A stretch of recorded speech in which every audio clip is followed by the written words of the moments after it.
আসসালামু আলাইকুম। আমি আপনাদের ইঞ্জিনিয়ার ইশরাক হোসেন। যে প্রয়াত মেয়র ছিল জনাব সাদেক হোসেন খোকা সাহেব মেয়র, ওনার যে সন্তান, আমি জনাব সাদেক হোসেন খোকা সাহেবের ভাতিজা ইঞ্জিনিয়ার ইশরাক হোসেনের ছোট ভাই আপনাদের মাঝে আসছি আমার বড় ভাইয়ের জন্য একটা ভোট চাইতে। 12 তারিখ 12ই ফেব্রুয়ারি নির্বাচন, এটা আপনাদের অধিকার। আপনারা 12ই ফেব্রুয়ারি ভোট কেন্দ্রে যাবেন, যে আপনাদের ভোটটা দিবেন। আমি আমার বড় ভাইয়ের জন্য ভোট চাইতে আসছি।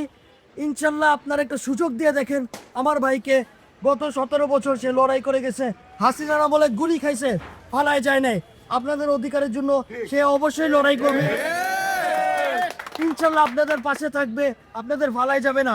এলাকাবাসীর কাছে আমি যখন কথা বলছিলাম, কাকিরা বলতেছিল গ্যাসের সমস্যা, নানান সমস্যা।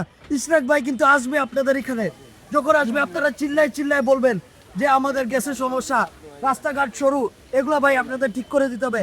আপনি শিক্ষিত মানুষ, আপনি আমাদের প্রতিনিধি হয়ে সংসদে যাবেন, আপনি যেই কথাগুলো বলবেন আমাদের জন্য, ইনশাল্লাহ আপনাদের ভালাই যাবে না। ইঞ্জিনিয়ার ইশরাক হোসেনকে একটা সুযোগ দিয়ে দেখেন, ইনশাল্লাহ আপনাদের জন্য সে থাকবে।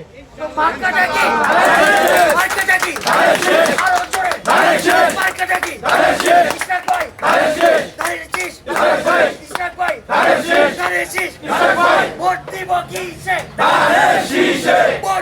কি